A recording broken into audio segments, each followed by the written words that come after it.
Il y a quelques années, le Burkina Faso semblait condamné. Sans pétrole, sans mer, sans marge, la dépendance paraissait éternelle. Et pourtant, une volonté collective a commencé à déplacer les lignes. Que se passe-t-il quand Ibrahim Traoré affirme que le pays n'attendra plus l'aide, mais fabriquera lui-même son propre miracle? Si cette trajectoire tient, elle peut redéfinir l'idée même d'indépendance. Ce récit promet plus qu'une success story nationale. Vous allez comprendre comment une souveraineté se construit par des actes mesurables. L'enjeu est simple et brutal.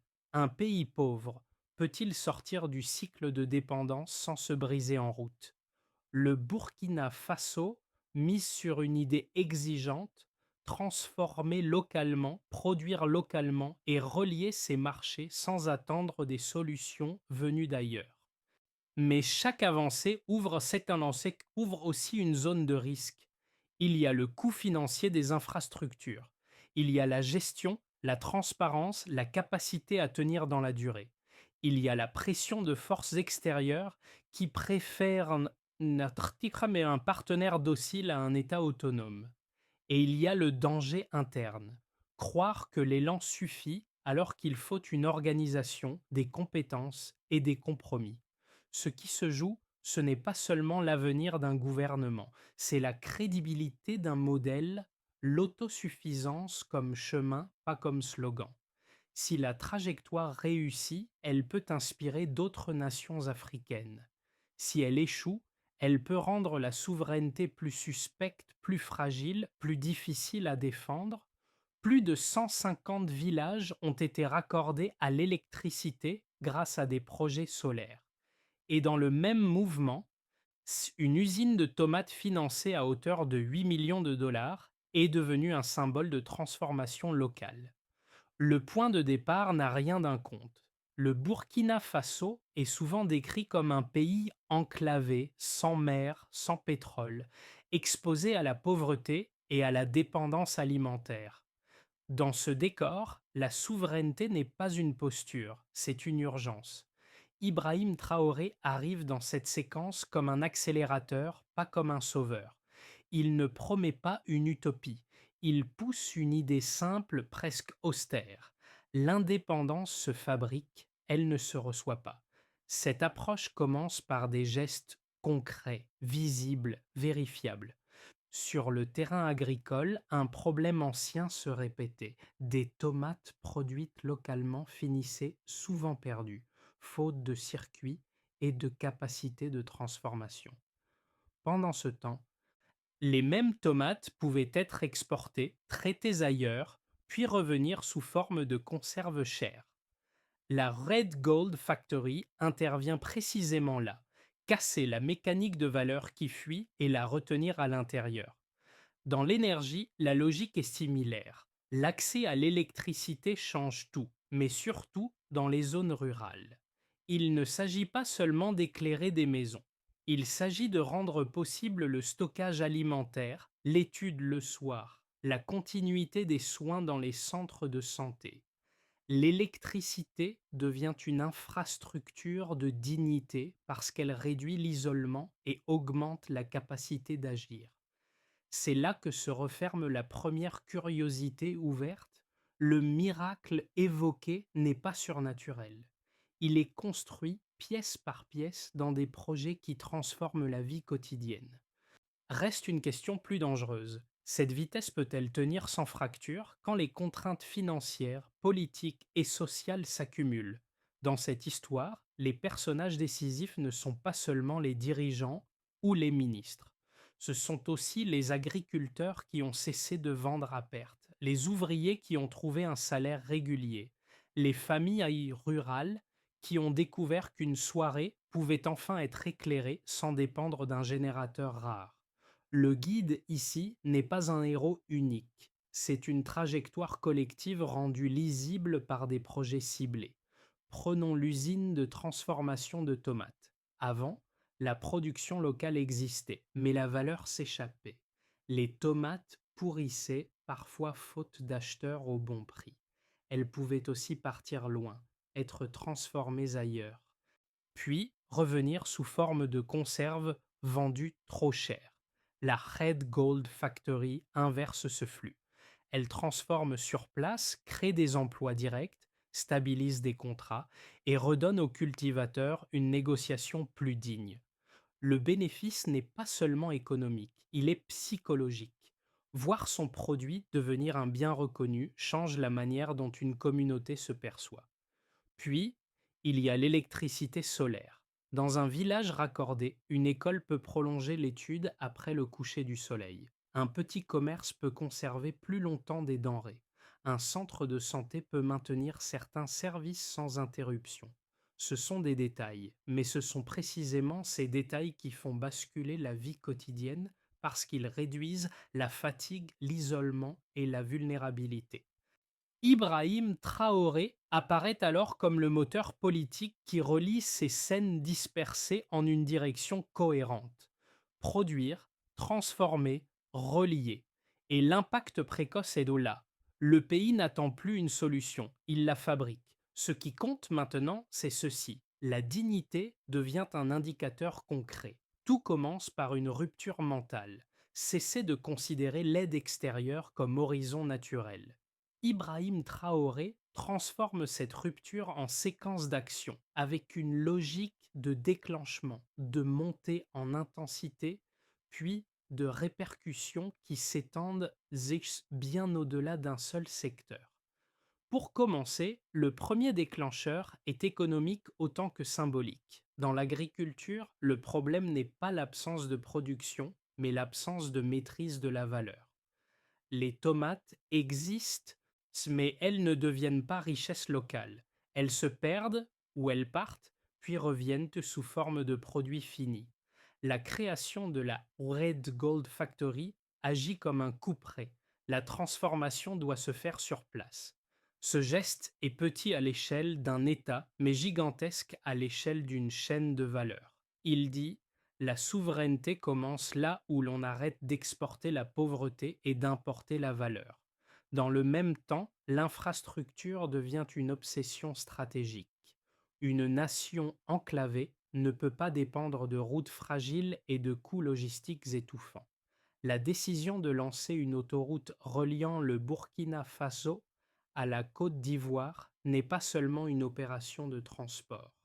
C'est une manière de reconfigurer le rapport au marché, de réduire les obstacles qui rendent les producteurs captifs et de rendre le pays moins vulnérable aux circuits contrôlés par des intérêts extérieurs. La route devient un levier. Elle raccourcit la distance entre les récoltes et les acheteurs, entre les ateliers et les débouchés. Puis arrive le moment où le quotidien bascule parce que l'énergie change la texture même de la vie. Le projet solaire s'étend, connecte plus de 150 villages et fait de la lumière un outil politique. La nuit n'est plus seulement un moment de retrait, elle devient un espace de continuité. Les enfants étudient, les centres de santé prolongent leurs services, les familles conservent mieux la nourriture. La productivité gagne des heures. La peur du lendemain recule, lentement mais visiblement. Cette bascule énergétique renforce l'idée centrale. L'indépendance n'est pas une déclaration, c'est une infrastructure. Le crescendo ne se limite pas à empiler des chantiers. Il crée une boucle de confiance. Plus les projets se matérialisent, plus les citoyens y lisent une preuve que l'État peut agir. Et plus cette confiance se renforce, plus l'idée d'autosuffisance cesse d'être une abstraction. Dans ce modèle, l'autorité ne vient pas seulement d'un discours, elle vient de résultats tangibles. Mais toute accélération crée ses propres failles. La vitesse impose des exigences: gérer, financer, maintenir, contrôler les dérives. Les critiques surgissent: trop ambitieux, trop risqué, trop coûteux pour une économie fragile. On craint l'endettement. On redoute l'instabilité si les projets ne tiennent pas. On avertit que l'infrastructure, sans base industrielle solide, peut devenir un poids. Ibrahim Traoré avance malgré ces alertes parce qu'il parie sur une dynamique. Créer assez de valeur interne pour rendre l'effort soutenable. Le choc final de cette séquence est simple. Le pays cesse d'attendre. Et dès qu'une nation cesse d'attendre, elle commence aussi à déranger. Avant ces programmes, moins de 10% des villages avaient accès à l'électricité. Aujourd'hui, le taux a dépassé 50% et continue de progresser. Cette bascule n'est pas un simple indicateur technique. Elle décrit un changement de régime pour un pays où l'énergie était rare, instable, souvent inaccessible hors des centres urbains. Dans la logique portée par Ibrahim Traoré, l'électricité devient une infrastructure de souveraineté. Elle réduit la dépendance aux importations de carburant, élargit l'espace économique et rend possible des activités qui jusque-là et étaient-les limitées par l'obscurité et le coût. Pour commencer, un passage de moins de 10% à plus de 50%. Autrement dit, l'accès à l'électricité cesse d'être un privilège urbain. Cette phrase n'est pas une formule, elle décrit des effets en cascade. Quand un village passe de l'absence d'électricité à un accès régulier, la nuit change de statut, les écoles peuvent prolonger les cours, les commerces peuvent stocker plus longtemps, les foyers réduisent certaines dépenses liées à des solutions improvisées. Et surtout, le temps utile s'étend, ce qui augmente la productivité, même sans industrialisation massive. Puis, plus de 150 villages connectés par l'énergie solaire. Ici, la lumière devient un service public, pas un luxe. Ce point est crucial car il relie l'énergie à la dignité. Dans les zones rurales, l'éclairage des centres de santé n'est pas un confort, c'est une condition de continuité des soins. La conservation des produits alimentaires n'est pas un détail, c'est un moyen de réduire les pertes et d'améliorer la sécurité nutritionnelle. Et l'apparition d'emplois locaux liés à l'installation et à la maintenance crée, même modestement, une économie de proximité qui limite l'exode.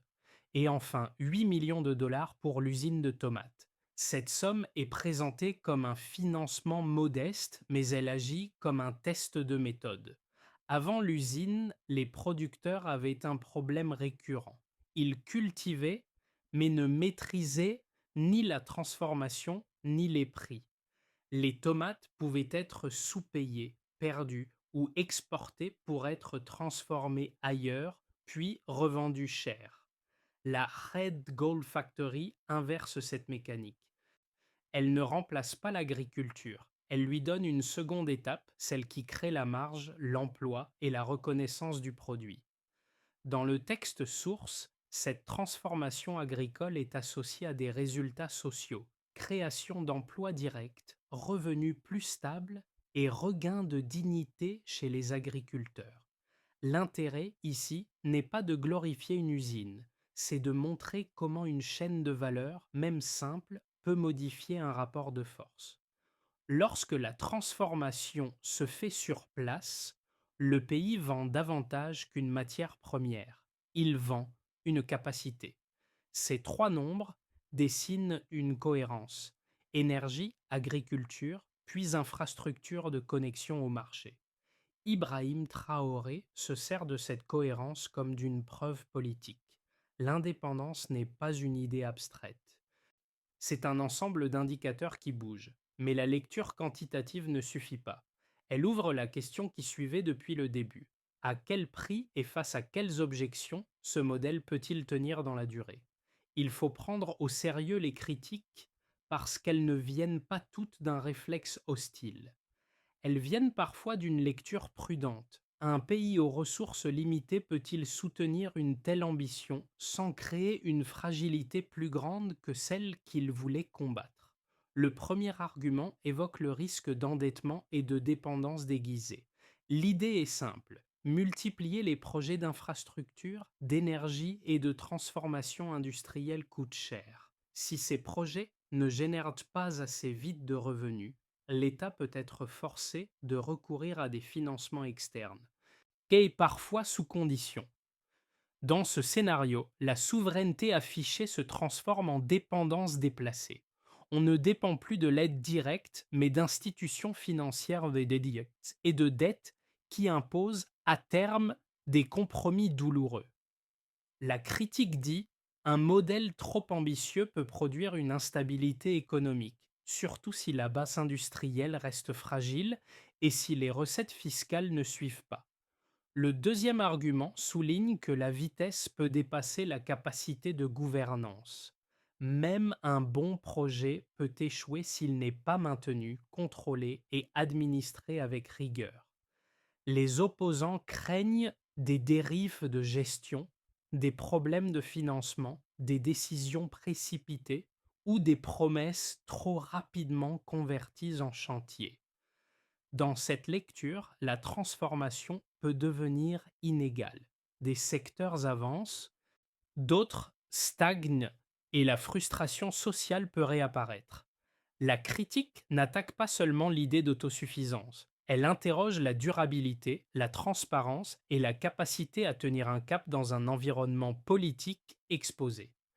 Face à cela, la réponse du modèle décrit dans la source repose sur un point central: la résilience collective comme facteur différenciateur.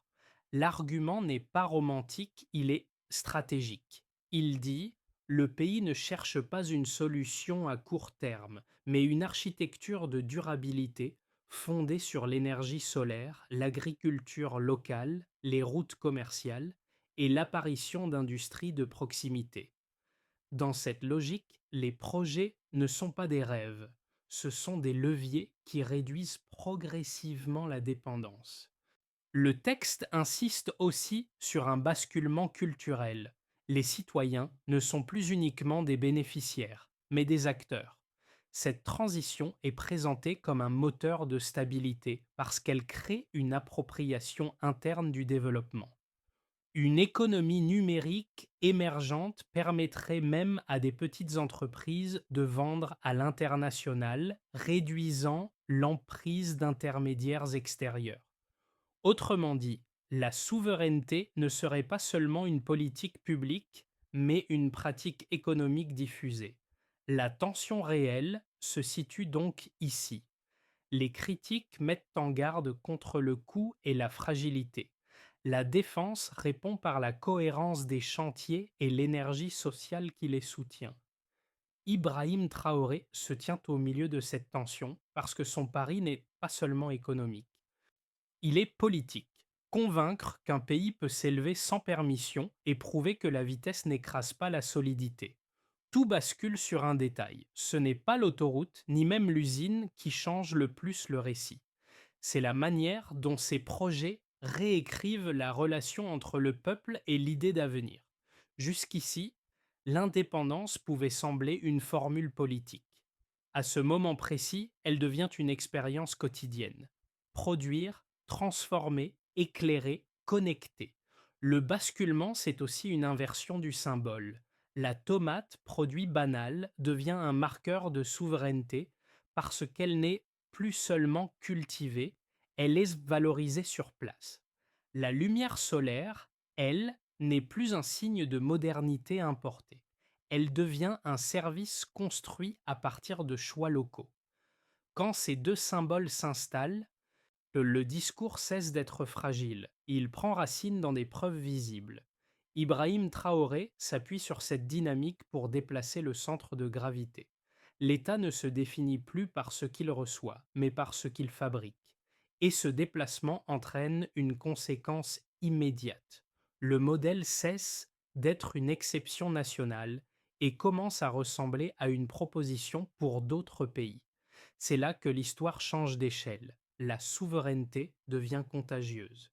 Pour mesurer les conséquences, il faut descendre au niveau des usages, là où une politique devient une réalité. Les projets mis en avant ne se résument pas à des chantiers. Ils modifient donc des routines, des coûts, des décisions, et même la manière dont les acteurs se projettent. Ibrahim Traoré est souvent présenté comme le catalyseur de cette bascule. Mais l'impact se lit surtout dans quatre groupes qui n'ont pas les mêmes attentes ni les mêmes risques. Du côté de l'État et de l'administration publique, l'électrification et l'infrastructure offrent un avantage immédiat. Elles renforcent la présence effective de l'État là où il était surtout théorique. Un village connecté devient plus facile à servir, à équiper, à organiser. Les centres de santé peuvent maintenir certains services, les écoles prolongent les cours et les services publics gagnent une continuité. Mais cette avancée impose aussi un devoir, maintenir, réparer, étendre.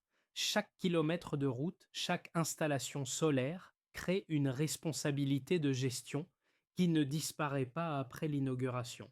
Pour les entreprises locales et les investisseurs, la baisse des coûts logistiques décrite dans la source change le calcul économique. Quand le transport représentait jusqu'à 30% du prix final et tombe à 15%, l'écart n'est pas seulement comptable, il ouvre un espace de marge, donc de réinvestissement. Les producteurs et les petites entreprises peuvent imaginer des débouchés plus larges et les investisseurs étrangers, auparavant hésitants, commencent à voir le pays comme une opportunité. Le revers est clair. Si l'infrastructure n'est pas suivie par une capacité industrielle et une stabilité administrative, l'intérêt peut retomber aussi vite qu'il est venu. Pour les citoyens, surtout les ménages ruraux, l'effet est le plus visible. L'électricité n'apporte pas seulement la lumière, elle modifie la sécurité alimentaire et la santé. La conservation des produits réduit certaines pertes. Les enfants étudient le soir. Les familles vivront dans des conditions plus saines. Le texte insiste sur la dignité. La modernisation n'est pas un luxe, elle devient une norme. Mais cette amélioration crée aussi des attentes nouvelles. Quand une communauté goûte à la continuité des services, elle tolère moins les interruptions et la pression sur les autorités augmente mécaniquement. Pour l'ensemble de la région et l'image du modèle, la conséquence la plus délicate est géopolitique, même lorsqu'elle n'est pas nommée frontalement. Un pays qui annonce qu'il ne veut plus dépendre des aides extérieures envoie un message à ses voisins, mais aussi aux acteurs internationaux. Le Burkina Faso, tel qu'il est décrit ici, devient un symbole. La souveraineté comme méthode. Si cette méthode tient, elle peut inspirer d'autres nations. Et si elle échoue, elle peut servir de preuve inverse, en renforçant l'idée que l'autosuffisance est un risque. Au fond, ces conséquences convergent vers une même tension. Les résultats créent de la confiance et la confiance crée des exigences. Ibrahim Traoré avance dans cet entre-deux, où chaque gain matériel devient aussi un test politique. Dans les 6 à 12 prochains mois, 3 trajectoires plausibles se dégagent à partir des éléments décrits, sans qu'aucune ne soit garantie. Chaque scénario dépend d'un même nœud.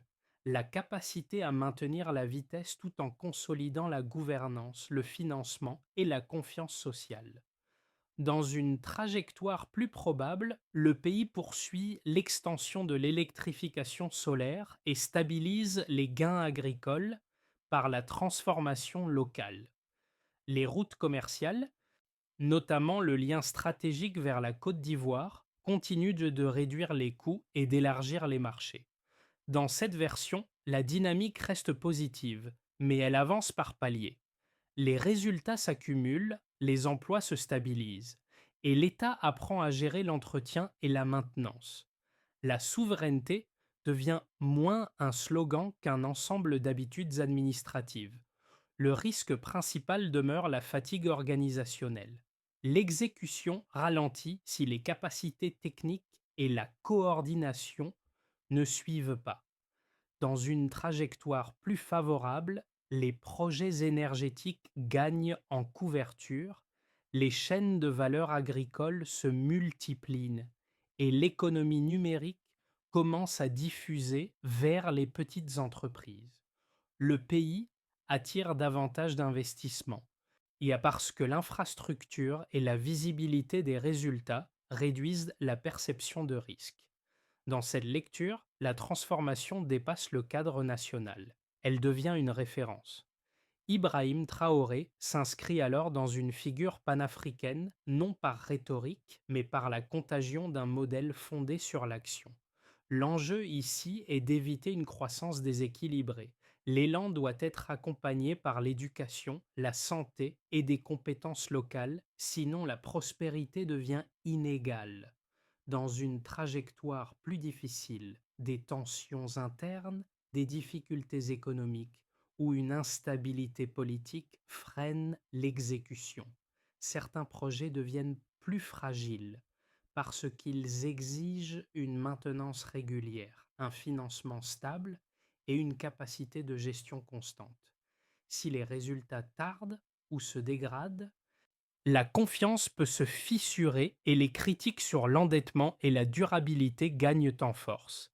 La pression internationale peut aussi s'intensifier non seulement sur les choix économiques, mais sur la légitimité du cap. Dans ce scénario, la souveraineté n'est pas abandonnée, mais elle est contestée par la réalité. L'ambition devient plus coûteuse à défendre. Une recommandation de lecture s'impose, quel que soit le scénario, ne pas confondre vitesse et solidité. La question n'est plus seulement peut-on construire, mais peut-on tenir? Pour le spectateur, l'intérêt de cette histoire ne se limite pas à la politique africaine. Elle touche à une expérience universelle. Ce qui arrive quand une société décide de reprendre la main sur des besoins de base, sans attendre une solution extérieure. Les projets évoqués montrent que la souveraineté n'est pas un concept abstrait. Elle se traduit par des services concrets et donc par des émotions concrètes. Le premier impact est celui du temps retrouvé. Quand un village obtient un accès régulier à l'électricité, la journée ne se termine plus au coucher du soleil. Les enfants peuvent étudier plus longtemps. Les parents peuvent organiser des activités domestiques avec moins de contraintes. Cette extension du temps utile change la perception de l'avenir. L'éducation cesse d'être un effort interrompu. La santé cesse d'être une urgence improvisée. Le second impact est celui de la valeur qui reste sur place. La transformation locale, illustrée par la filière tomate, ne parle pas seulement d'économie, elle parle de justice.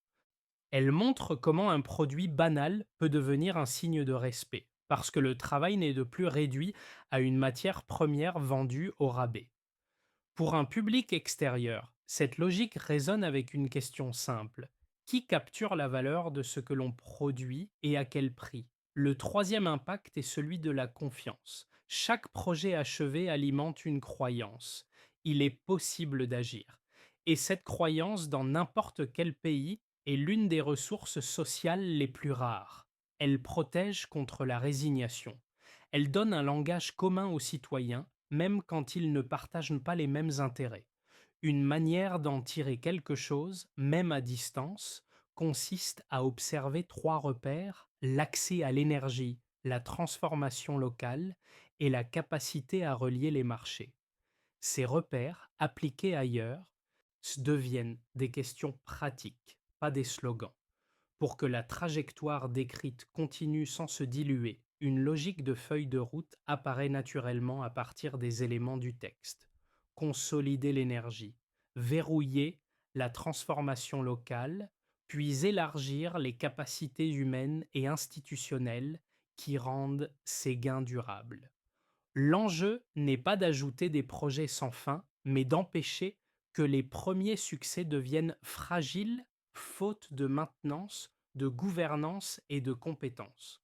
Pour commencer, étendre l'énergie, mais mesurer la continuité. Il s'agit de renforcer et d'élargir le programme solaire au-delà des 150 villages déjà connectés, en priorisant les zones rurales à faible accès. On peut suivre ce mouvement avec des indicateurs simples: le nombre de villages raccordés, la stabilité du service et la progression du taux d'accès au-delà du seuil déjà franchi, puis assurer la maintenance et la formation locale. Former des techniciens, organiser des pièces de rechange, planifier l'entretien avant les pannes. C'est une condition de crédibilité. Ce qui est installé doit pouvoir durer. On peut le mesurer par le temps moyen de réparation la fréquence des interruptions et le nombre d'emplois techniques créés, puis multiplier les chaînes de valeur agricole sans réduire le modèle à un seul symbole. Répliquer la logique de la Red Gold Factory sur d'autres produits transformables localement. L'objectif est de stabiliser les volumes transformés sur place, sécuriser les contrats et renforcer l'emploi direct et indirect. En parallèle, solidifier les corridors commerciaux et la logistique. Maintenir et sécuriser les axes qui relient le pays au marché, dont la connexion vers la Côte d'Ivoire. Les repères restent concrets. Baisse des coûts logistiques, délais de transport, hausse des échanges. Et enfin, verrouiller le cadre juridique et la transparence. Établir des règles claires de responsabilité, de suivi et de participation. Quand les investissements augmentent, la confiance dépend aussi de la capacité à corriger les dérives sans casser l'élan. Dans ce schéma, Ibrahim Traoré n'est pas seulement un initiateur. Il devient le garant politique d'une cohérence difficile à maintenir. Car le vrai test n'est pas de lancer des projets, mais de relier énergie, production et gouvernance dans une trajectoire qui résiste au temps. On peut raconter cette histoire avec des grandes phrases, mais elle se comprend mieux avec une image simple, une tomate qui ne pourrit plus et une lampe qui ne s'éteint plus. Ce sont des détails, presque modestes. Pourtant, ce sont précisément ces détails qui font basculer un pays parce qu'ils transforment l'effort quotidien en résultat durable. La Red Gold Factory n'est pas seulement une usine, elle est un miroir. Elle renvoie aux cultivateurs l'idée que leur travail peut être reconnu, payé, stabilisé. Elle dit que la valeur n'a pas besoin de fuir pour exister. Et quand cette valeur reste, elle devient un langage commun, celui de la dignité retrouvée. La lumière solaire, elle, change l'intonation des soirées. Elle donne aux enfants des heures d'études. Elle donne aux centres de santé une continuité. Elle donne aux familles un futur plus praticable, moins fragile. Là où l'obscurité imposait une limite, l'électricité crée un espace. Ibrahim Traoré s'inscrit dans ce récit comme celui qui relie ces scènes en une direction. Ne plus attendre, mais fabriquer. Le motif revient alors, intact, une souveraineté qui se construit par des gestes visibles, pas par des proclamations. La liberté se prouve dans la durée. Ce récit ne demande pas une admiration automatique, il demande une attention parce qu'il pose une question qui dépasse le Burkina Faso. Qu'est-ce qu'une nation doit construire concrètement pour ne plus dépendre de ce qu'elle ne contrôle pas? L'électricité, la transformation locale, les routes commerciales, ce sont des réponses techniques, mais elles deviennent aussi des réponses morales parce qu'elles touchent à la dignité. Le Burkina Faso, tel qu'il est décrit ici, ce n'est pas seulement un pays qui modernise, c'est un pays qui change la définition de l'aide. Ce qui compte n'est pas ce que l'on reçoit, mais ce que l'on apprend à produire. Ibrahim Traoré, dans cette narration, incarne ce basculement, une souveraineté qui s'écrit par des preuves quotidiennes et qui oblige à assumer les risques de la liberté. Si cette histoire vous a intéressé, la meilleure manière de la prolonger n'est pas de la répéter, c'est de la questionner. Quels indicateurs montrent que l'autosuffisance progresse et lesquels révèlent ses limites? Et surtout, dans votre propre pays, quelles tomates et quelles lumières pourraient-je devenir des symboles d'indépendance réelle?